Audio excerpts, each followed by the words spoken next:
Hold on to your butts, brochacho. If only could make a deal with God and get him to swap out places. If you guys are not obsessed with that song as much as I am right now, like I'm gonna be listening to that song and hear it, and it's gonna be stuck in my brain for the next year until we get to season 5. Guys, season 5 is gonna be awesome, but let's talk about the finale of Stranger Things season 4, episodes Papa and Piggyback. I have a lot of thoughts. We're gonna try and make this concise. Man, what 11 goes through this season, in a lot of ways similar to what Max goes through, who is our MVP of this episode, because Max, man, she takes some bullets in this season. Some metaphorical bullets, and she kicks butt. So, let's start with Max, shall we? I loved her in this season. I loved her storyline, which is funny because I didn't love her in season 3. I've mentioned this before in my videos, but I liked her as a character. I just didn't like how she meddled in Mike and Eleven's relationship. Not that that's a big deal to most people. I'm sure that most people didn't care about that, and I understand that. But I love Mike and 11, and I didn't like it. But this season, dealing with Billy's death, which, can we talk about Billy for 1 second? Like, he had a lot of potential. Yes, he was a dirtbag, an asshole, all those things. But he was also, in some ways I feel like they just took him out, and he just had a lot of potential. And he could have been a really good character this season. But to be fair, obviously, without killing Billy, Max wouldn't be in this PTSD swirl of despair that she's been in this season, and she wouldn't have Vecna trying to take her out.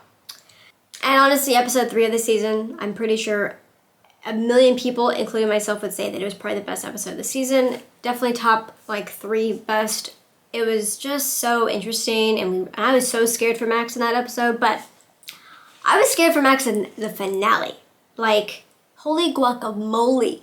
I was scared. But to be fair, I figured that she wouldn't die. I figured she would at the most have some broken limbs or something. Spoiler alert, she doesn't just get some broken limbs. She gets in a coma. Which I was not expecting that. And I was like, and apparently, according to Lucas, she died for a minute. So that's crazy. Cause he didn't fully do a mind meld with her, so I don't know. But Hopper. I'm glad Hopper's alive. We obviously knew that, he was alive. Him and Joyce got it on with their mouths. That was great. I loved it. Loved the mouth action. Loved the hand holding. It was awesome. He looks actually so hot. I would cut a piece of Hopper off and get that brisket in my mouth. Okay, but yeah. But I don't love that they keep giving us this false sense of fear for characters that we think will die. We were scared for Steve, Nancy, Max, 11 at times, Will at times, kind of, not really death-wise. I just feel like the Duffer Brothers don't know how to follow through with character deaths. Unless it's a supporting character like Eddie, who died. It's just, I don't know. And then Vecna. I got a bone to pick with Vecna. And Will, but we'll get to that. Vecna. I've said this before, but why show him so early on in the season? And then keep showing him. What I would have done, maybe I'm wrong, who knows, you can tell me if I'm wrong in the comments, but be nice to me, because I do need validation from all of you. If they would have gone with maybe showing a shadow of him, him in the shadows, like when we first see him in his corporeal form, at first we see just a shadow. And it would have been so cool if we would have just seen a shadow and his hand out on the head, we saw a lot in the season. That would have been a great way to introduce him as a scary, shadowy figure. That would have enhanced the fear aspect, in my opinion. Showing the villain, the first episode of a new season of Stranger Things, that's not really. And honestly, he talked way too much. Maybe they were going for that comical villain talks too much angle, but it's been done so many times. I don't know. I honestly was just I feel like the more I saw him, the more I was okay, he's kind of scary. Not really. Like, it's funny how somebody on YouTube said that he's hot. And I'm like, yeah, that's the opposite of scary. So I found that hilarious. But I don't know. I'm not saying he wasn't scary, but I think introducing a villain is really important because he's a villain. He's the main villain of the season, and introducing him in a way that, like, you see all of it. And then every episode you see him, it's just... Mike at 11, Mike said I love you to 11, which was awesome, of course. I mean, to be fair, if that wouldn't have happened, come on, like, but yeah. Will, I feel so bad for Will, honestly, like, Jesus. Like, he's in love with Mike, obviously, which, I mean, like, first he gets kidnapped into the Upside Down, and then his friends don't want to play D&D with him, and then they get girlfriends, and then they're in high school, and now they're playing D&D with other people, and he's in California dealing with Eleven's bullying and his own feelings for Mike, and 11 lying to Mike, and it's just like, give Will a effing break. Like, what does he have to do to get a break? And the Duffer Brothers forgot his birthday. Apparently the episode where they go to the rink was his birthday. Like, are you guys in charge of the show? I'm not saying I don't like the show. And the funny thing is the final 2 episodes were written and directed by the Duffer Brothers. So, I did like this season. I give it a 7. 11, super badass, awesome. But yeah, Max, definitely the MVP of the season for sure. Like, I mean, Nancy though. Nancy and Steve. Okay, let's talk about Nancy and Steve for a second. Like, why give us these breadcrumbs that they're gonna get back together, that they still have feelings for each other, which I don't think I think she loves him, but I don't think she's in love with him. So yeah, but I mean, even like when they're in the RV and Steve was talking about like, you know, how he wants to have 6 kids and travel around the country in an RV, and then he told Nancy later on in the episode that, you know, she was there and stuff, and it's like, I'm assuming that they're saying all these things because in season 5, maybe like some drama will happen, maybe some love triangle stuff, maybe there'll be some rocky, rough patches with Nancy and Jonathan, and then Steve will swoop in and, you know. But like, why give us this false sense of fear that Steve is gonna die, or that Nancy's gonna die, or Max is gonna die, which she's in a coma, but, you know, like, why? And then, like, Hopper's alive, and like, we thought he was dead last season, and I'm just tired of this, like, and then Billy, like, he had all this potential, and I just want to see more follow-through in this show, in season 5.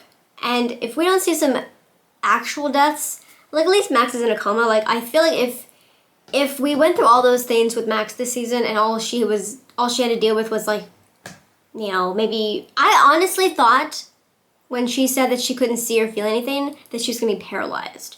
Which honestly would have been kind of, I don't know about if that would have been better than the coma she's in, but it just would have felt really like grabbing for potential and then dropping it, you know?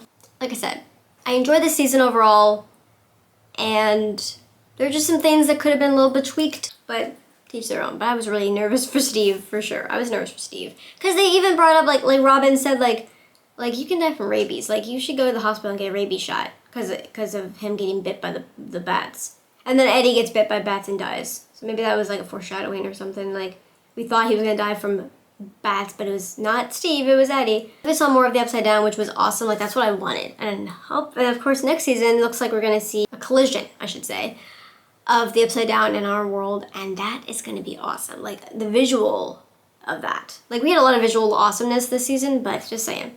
Season 5 is going to be awesome, and Mike loves 11. Hopper loves Joyce. Jonathan and Nancy are goodish. But Steve, I think he's trying to get in there again. Robin and... can't remember her name. Talking. Dustin also is the kind of... I feel like Dustin also needs a win. Dustin and Will. Oh my god, Will. The hair. Get rid of Will's fucking wig. Oh my god. If I see that wig next season, I will write the Duffer Brothers a letter and complain. And be like, what are you doing to us? First you forget his birthday, and now you're giving us this wig for the 5th season in a row? Like, give me a break. My brother asked me after I finished watching it, he's like, what do you think? I'm like, good. And he's like, you think it was good? Yeah, that's basically how I feel. Like, it was good-ish. So yeah. What do you guys think? Let me know in the comments down below what you guys think. And don't forget to like this video. My nose is itchy. Is that an omen for something? Probably. Vecna's coming for me too. Oh man. Let me know what you guys thought of the season. Who's your favorite character? Who's your MVP? What'd you think about Vecna? Are you satisfied with him? Are you excited to see him in another season? Or are you kind of just over him? Which I'm like partially over him, not gonna lie. Because he just talks so goddamn much. I don't know, just saying. He just didn't do it for me. I'm sorry. Like Harry Potter, Voldemort. They didn't show Voldemort in his full corporeal form until like the 4th movie. Which, I mean, yeah, to be fair, I mean, but I feel like they should have done that in Stranger Things. They should have showed him, like, little bits of him in, like, at least the first few episodes, and then showed him in the full corporeal form, like, I don't know, that's my opinion, though. But okay, I will see you guys in my next video. Like this. Please let me know what you guys think down below. I would love to talk. I want your validation, and I also want to just talk about this with you guys. And also, please don't forget to subscribe if you haven't already for more videos from me. Trying to get to 1,000 subscribers this year, and I can only do that with your help. And begging and pleading. Love you. Bye. Don't you love your country? You can't spell America without Erica. They ask you how you are, you just have to say that you're fine when you're not really fine, but you just can't get into it because they would never understand.